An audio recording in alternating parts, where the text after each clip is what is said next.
Kalkınca yarası çık. Evet, ne yapıyor? İki defa böyle yapıyoruz, iki defa. Ondan sonra bir defa da böyle yap, halıyı tamamlıyoruz. Şimdi çalıştırayım değil mi?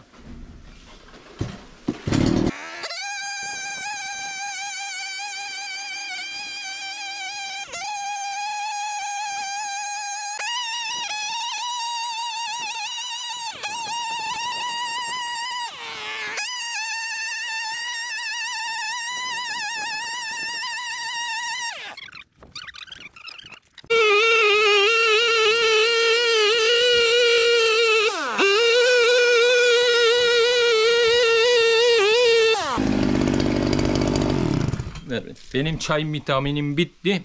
Ondan lazım. Evet değerli arkadaşlar.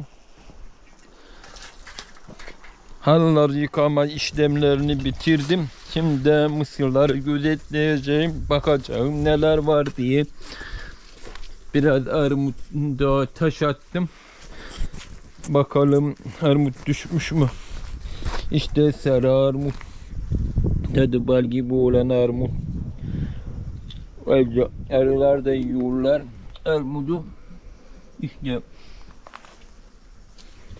tadı pek güzeldir. Sevdiğim bir armuttur.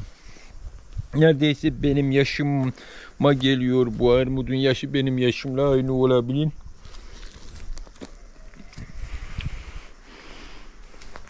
Benim yaşım da aynı olduğuna göre armut da 40 yaşı civarında.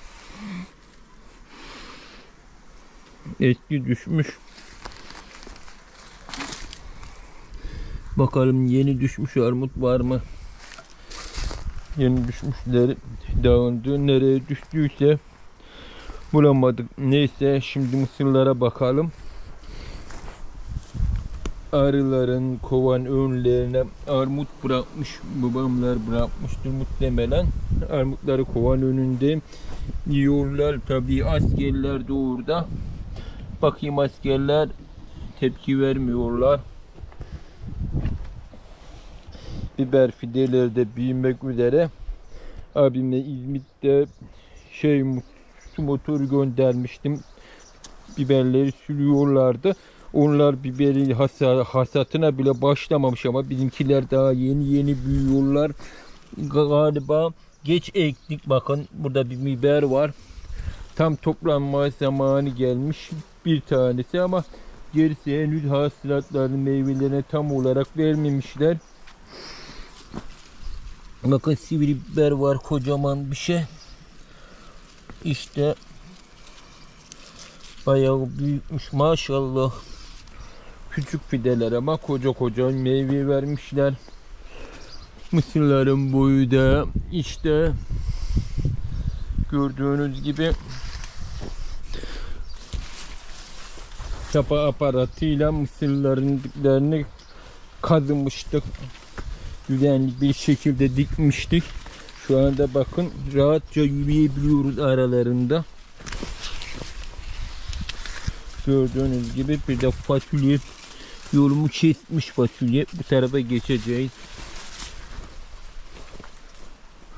Bayağı yüksekler boyları.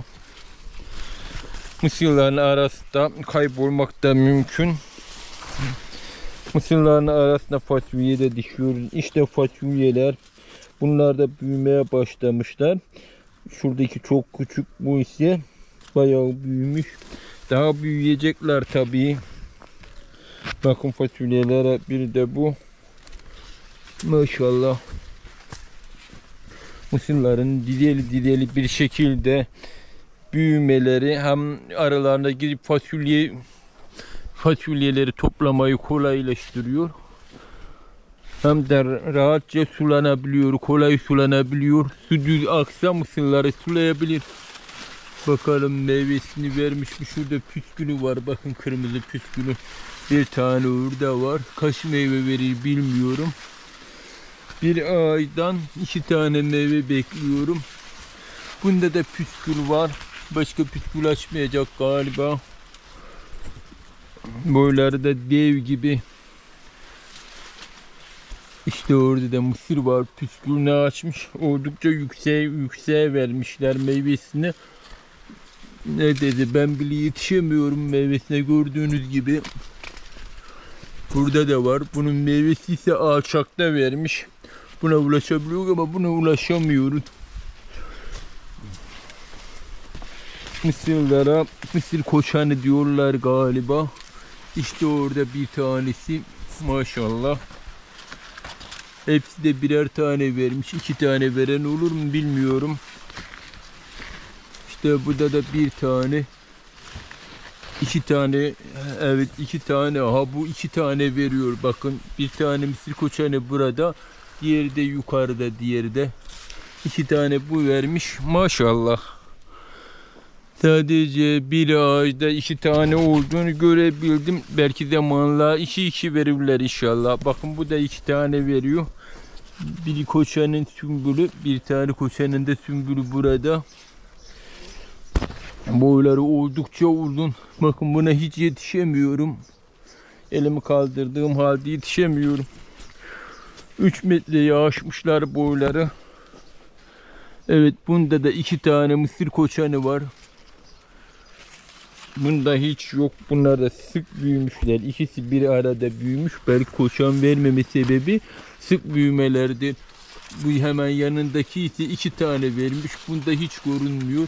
Belki daha büyüyecektir daha. Daha yukarı çıkmak istiyordur. Fasulyelerimiz de dolu dolu maşallah. Evet, bahçemizi gezdik. Tam fındıkların son defa fındıkların dipleri biçiliyor şu aralar. Yarın ise direkt ilçeye gidip imza atacağım. Ondan sonra elektrik sorununu inşallah aşmış olacağım. Kızılcıklara bakın. Kızılcıklar da kırmızı olmaya başlamışlar. Kızılcık adını bilenler var. Belki başka isim koyanlar vardır. Kırmızı kızılcık bunlar. Bunlardan kompostu falan yapılıyor. Ramazan ayların kızılcık mevsimine yakın döneme gelince bunların kompostu içecekleri çok güzel oluyor. Bakın, güzeller. İşte bu da üzüm saçağı. Ayakları var altında. Üzümleri de salkım olmuş. Siyah üzüm oluyor. Küçük boylu ama siyah üzüm. Yıllardır tanıdığım, bildiğim üzüm, doğaldır bunlar. Böyle incir varmış. İncir ağacı ta aşağıya kadar sarkmış, serene geliyor. İncirde meyveleri var. Biraz büyüyecekler, daha minnacıklar.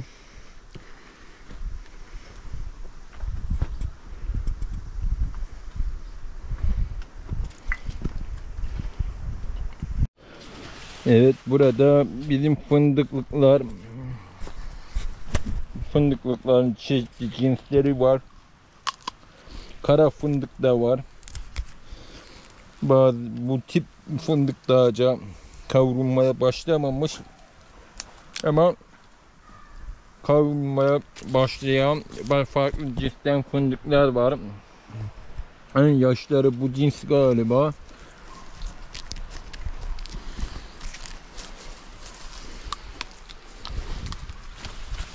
İçleri ise dop dolu içleri.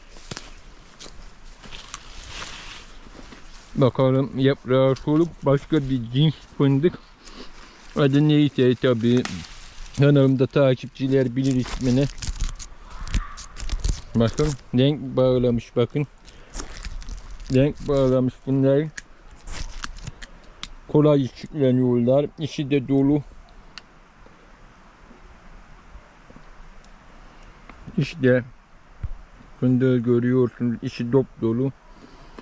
Bunların yaprakları sarı. Bunlarınki yeşil. Farklı fındık. Bunlar farklı fındık. Bunlar ise farklı fındık. Bir de kara fındık cinsi var. Kara fındık cinsi daha az para ettiği biliniyor. Ama tadı mükemmeldir. Bu da diğer farklı cinsten. Hemen burada böcük girmiş içine. Halk dili arasında kulak böcüğü deniliyor. Bakın hem de 2 tane aynı yerde.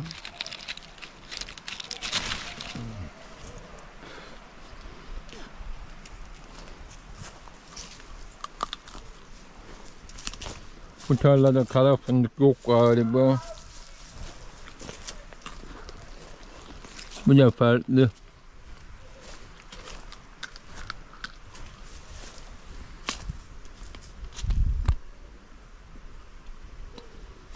Gördüğünüz üzere burada bol bereketli fındıklar büyümüş. Bir cins fındıkta bunlar bakın iyice pişmiş, büyümüş. Bazı fındık cinsleri çok erkenden hasat zamanına gelmiş. Bazıları ise henüz yaşlarım. İşte sizlere bahsettiğim kara fındık. Daha çok bir tane şeyde 4, 5, 7, 8, 9, 10, 5, 10, 11 tane fındık var. Bir tane de maşallah kara fındıklar. İşte kara fındığı görüyoruz şeklini. Şekli itibariyle diğerlerine benzemiyor. Zayıf yani. Tombul değil. Zayıf olanı bunları genelde köylüler, çiftçiler kendileri yiyorlar, satmıyorlar çünkü düşük para veriyorlar. Ama tadı mükemmel. İşte o, içi de bu. Çok güzel olmuş. Allah'ı yıkadık. Şimdi de dükkana gidip kontrol edeceğim.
Evet, burada da bal gibi su var. Bunu içmeden edemiyoruz. Buz gibi, buzdolabından çıkmış gibi oluyor.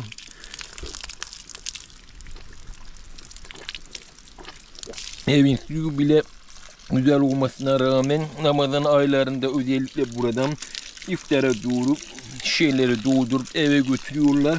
Ama evin suyu da güzel ama bunun tadı bir başka.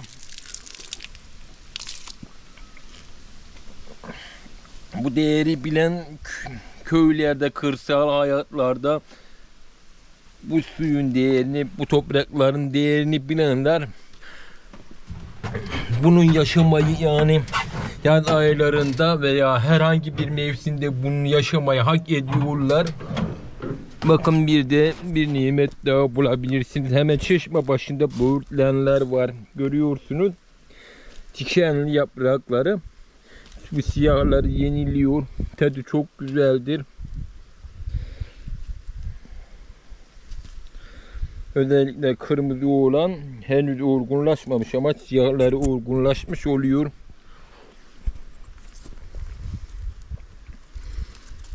Hemen çeşme başında birileri görememiş, fark edememiş galiba. Çünkü odaklandığı şey su olduğu için görmemiş olabilirler. Bakın burada nem çıkmış. Burada su, havası sıcak. Burası ise soğuk olduğundan su çıkıyor borunun. Burası şimdi çeşmede şu tasın içine akıyordu su. İşte rahmetli Mehmet emmim yapmışlar burayı. Yapmışlar. Yani karşıda evler var. Onlara su gittiği için boruyu buraya almışlar. Boru buradan beri o tasa geliyordu. Tasın içine doluyor. İnsanlar ise bu şekilde içinden su içiyordu. Artan su ise buradan boşalıp hayvanlara su doluyordu.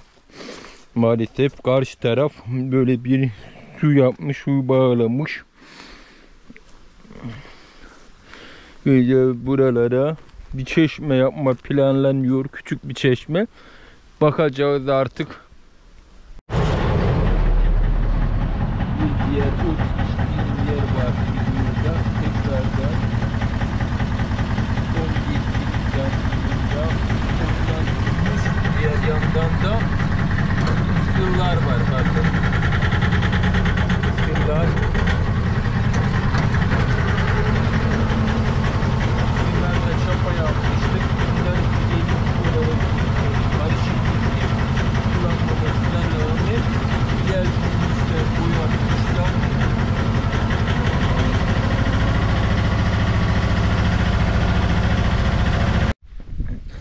Dediğim gibi yarın ilçeye gidip son imzaları atacağız. Nihayetinde elektriğimize kavuşmuş olacağız. Şu anda depoyu kontrol edeceğim. Depoya giden suyu iptal ettik. Yani iptal ettik depoya giden suyu. Depo boşalması gerekiyor. O yüzden iptal ettik. Depo boşaldıktan sonra sızdıran yerlere uygulama yapacağız.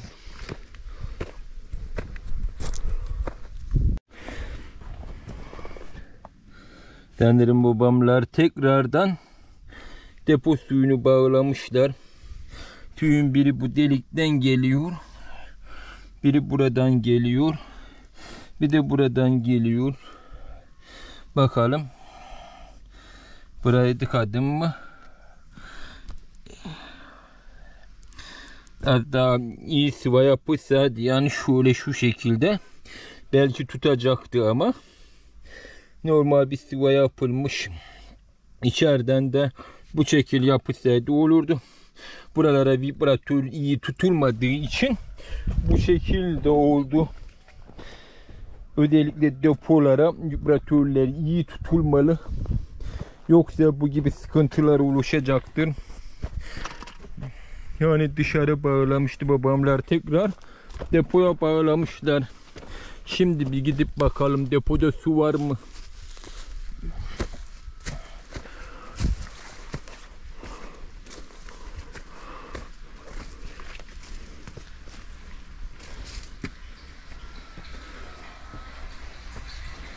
Oo, depo dolmuş bile maşallah.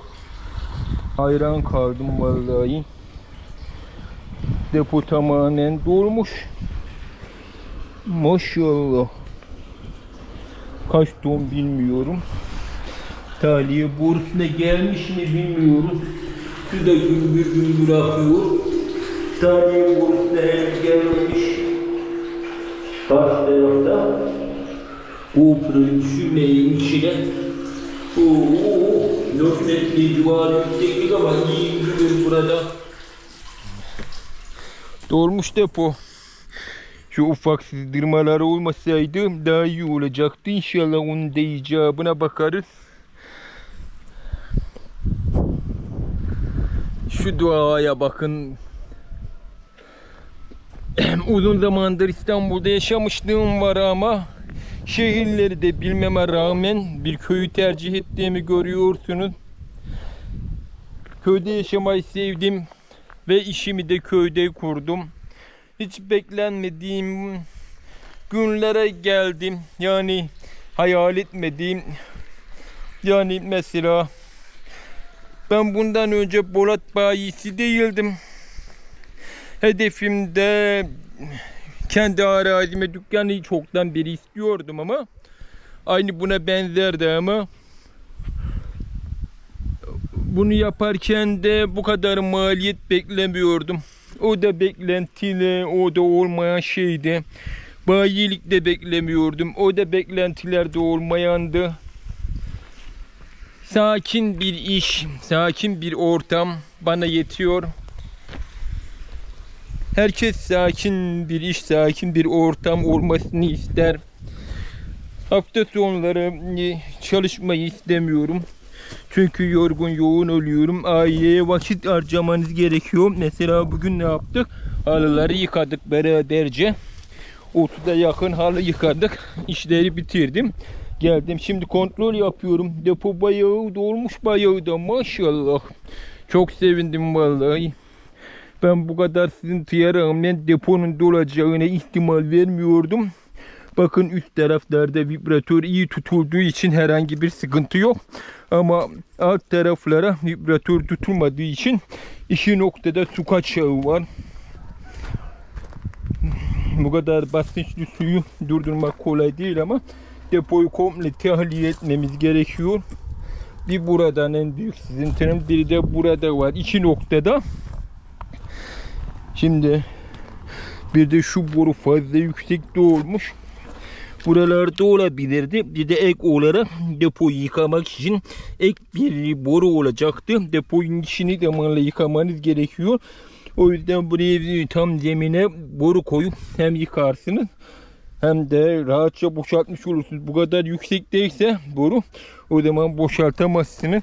İşlerime odaklandığım için bir de kalfa biliyor diye maalesef ki eksiklikler olmuş. Hatta o boru çıkış yeri küçük bir yer yapılırdı.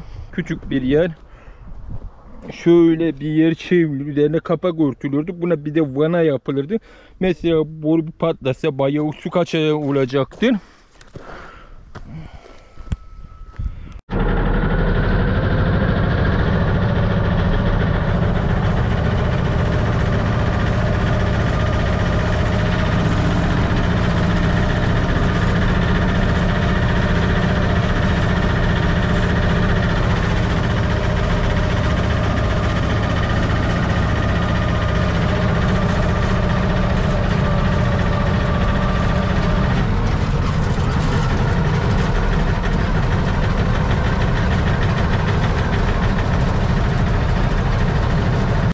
Evet değerli arkadaşlar, bu haftaki günümüz bu kadar. Bundan sonraki videolarda inşallah görüşmek dileğiyle. Hoşça kalın.